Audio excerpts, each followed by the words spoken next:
लूका अध्याय 12। फरीसीन जे पाखंड खां सावधान। इन विच में उते हज़ारनि माण्हुनि जी भीड़ एतिरे हद ताईं गॾु थी वई कि माण्हू हिक ॿिए जे मथां किरण लॻा। तॾहिं यीशु पहिरियों पंहिंजे चेलनि खे चवणु लॻो, फरीसीन जे पाखंड रूपी खमीर खां सावधान रहिजो, छो कि काई बि शइ लिकियल कोन्हे जेकी ज़ाहिर न थींदी, ऐं कोई राज अहिड़ो कोन्हे जेको खोलियो न वेंदो। इन करे जेको बि तव्हां गुप्त में ॻाल्हायो आहे उनखे खुले में ॿुधायो वेंदो, ऐं जेको तव्हां बंदि कमरनि में माण्हुनि जे कननि में सुसफुस कई आहे उहे ॻाल्हियूं वॾे आवाज़ सां दाबे तां ॿुधायूं वेंदियूं। कंहिंखां ॾकणु घुरिजे। मुंहिंजा दोस्तो, मां तव्हांखे थो चवां, उन्हनि खां न ॾको जेके सिर्फ़ु शरीर खे था मारे सघनि पर उन जे अलावा ॿियो कुझु बि नथा करे सघनि। मां तव्हांखे ॿुधायां थो कि तव्हांखे कंहिंखां ॾकणु घुरिजे। उन खां ॾको जंहिंखे मरण खां पोइ तव्हांखे नर्ग में विझण जो अधिकार आहे। हा, मां तव्हांखे चवां थो, उन खां ई ॾको। छा 2 सिक्कनि में 5 झिड़कियूं नथियूं विकामजनि? त बि परमेश्वर उन्हनि मां हिक खे बि न विसारींदो आहे। सच में तव्हांजे मथे जा वार बि गिणियल आहिनि। ॾको न, तव्हां परमेश्वर जे लाइ केतिरनि ई झिड़कियुनि खां बि वधीक क़ीमती आहियो। यीशुअ खे अपनाइण या ठुकराइण।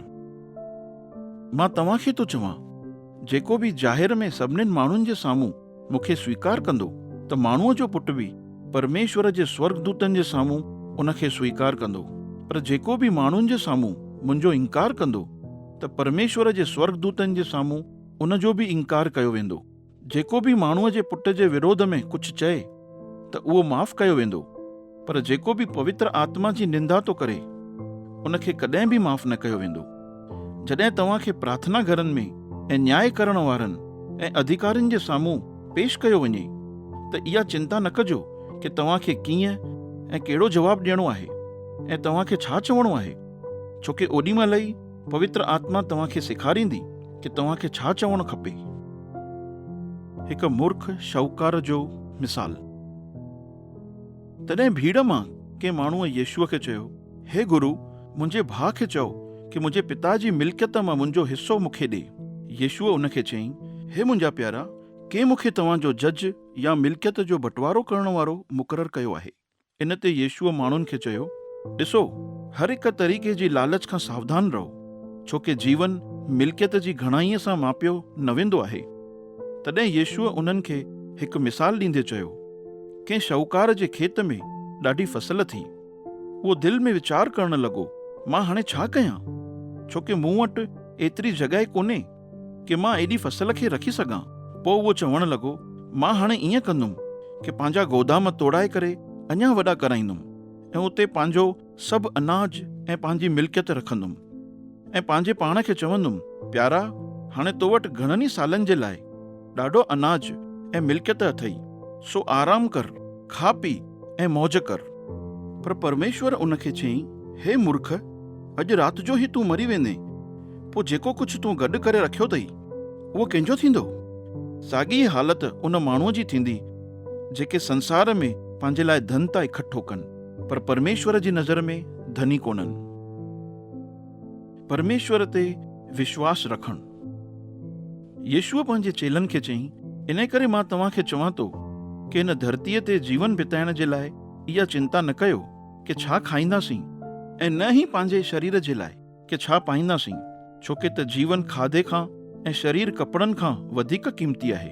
कांवनि खे ॾिसो, उहे न ई पोखिनि था ऐं न ई कटिनि था ऐं न ई उन्हनि जा कोई गोदाम हूंदा आहिनि, त बि परमेश्वर उन्हनि खे खाराईंदो आहे।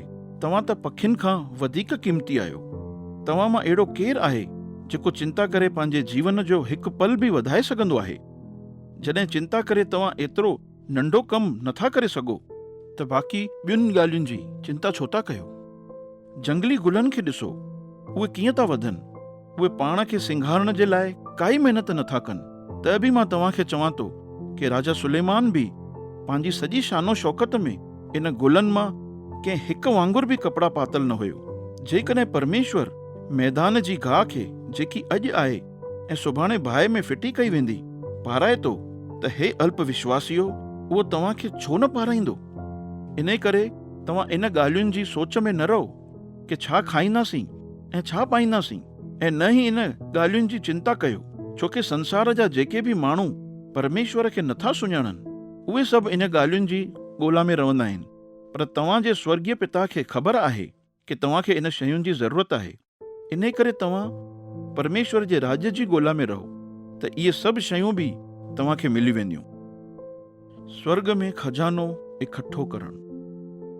हे नंढा झुंड, ॾको न, छोकी तव्हांजे पिता खे इहो ई वणियो कि तव्हांखे पंहिंजे राज में शामिल करे।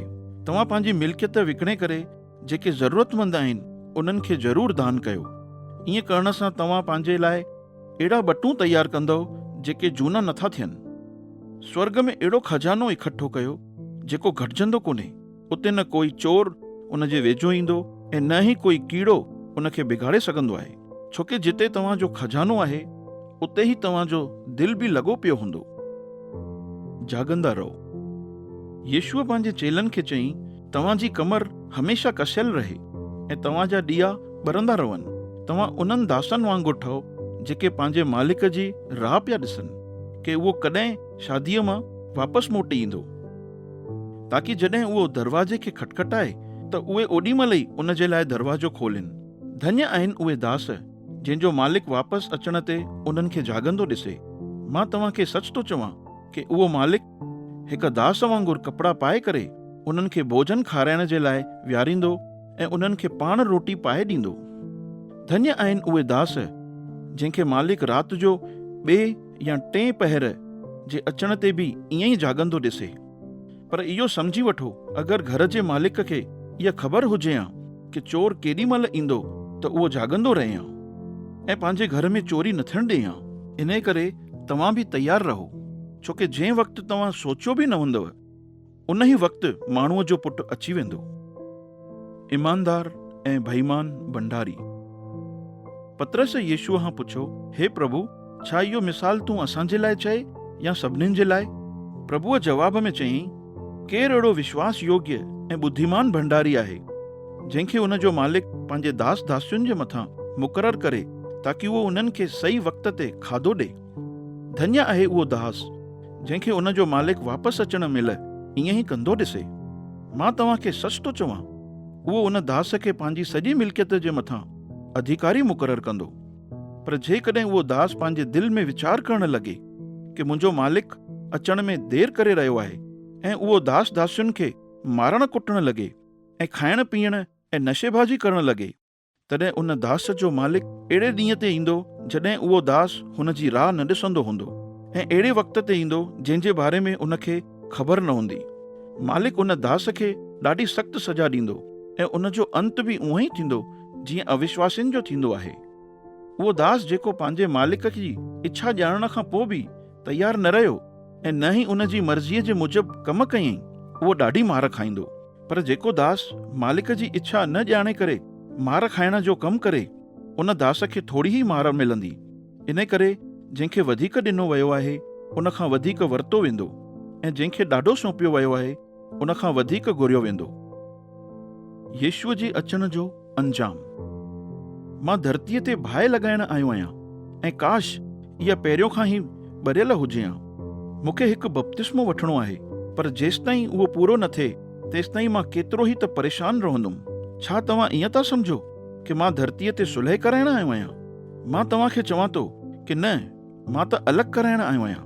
छोकी हाणे खां अगरि हिकु घर में 5 भाती हूंदा त उहे पाण में हिक ॿिए जे ख़िलाफ़ थींदा, 3 ॿिनि जे ख़िलाफ़ ऐं 2 3 जे ख़िलाफ़ थींदा। उहे हिक ॿिए जो विरोध कंदा। पिता पंहिंजे पुट जे ख़िलाफ़ थींदो ऐं पुटु पंहिंजे पिता जे, माता पंहिंजे धीअ जे ऐं धीअ पंहिंजी माता जे, ससु पंहिंजी नुंहं जे ख़िलाफ़ थींदी ऐं नुंहं पंहिंजी ससु जे। वक़्त खे सुञाणणु। यीशुअ भीड़ खे इहो बि चयईं, जॾहिं तव्हां ओलह जी दिशा खां बादल तां ईंदे ॾिसो त ओॾीमहिल चओ था बरसाति पवण वारी आहे, ऐं ईअं थिए बि थो। जॾहिं ॾखण दिशा खां हवा थी हले त तव्हां चओ था कि गर्मी थींदी, ऐं वाक़ई में ईअं थिए बि थो। हे पाखंडियो, तव्हां धरती ऐं आसमान जी निशानियुनि खां मौसम खे सुञाणे था वठो त पोइ छो इन वक़्तु जेको थी रहियो आहे उन खे नथा सम्झी सघो। फरियादीअ सां सुलह करणु। तव्हां पाण ई फ़ैसिलो छो नथा कयो कि सही छा आहे। जेकॾहिं कोई फरियादी तो ते केस करे ऐं तोखे अदालत में वठी वञे त रस्ते में ई उन सां सुलह करण जी कोशिश कर। ईअं न थिए कि हू तोखे घसीटे करे जज ॾांहुं वठी वञे ऐं जज तोखे सिपाहियुनि जे हवाले करे ऐं सिपाही तोखे जेल में विझी छॾे। मां तोखे चवां थो कि जेसिताईं तूं पाई न भरे छॾींदे तेसिताईं तूं उतां न छॾाइजंदे।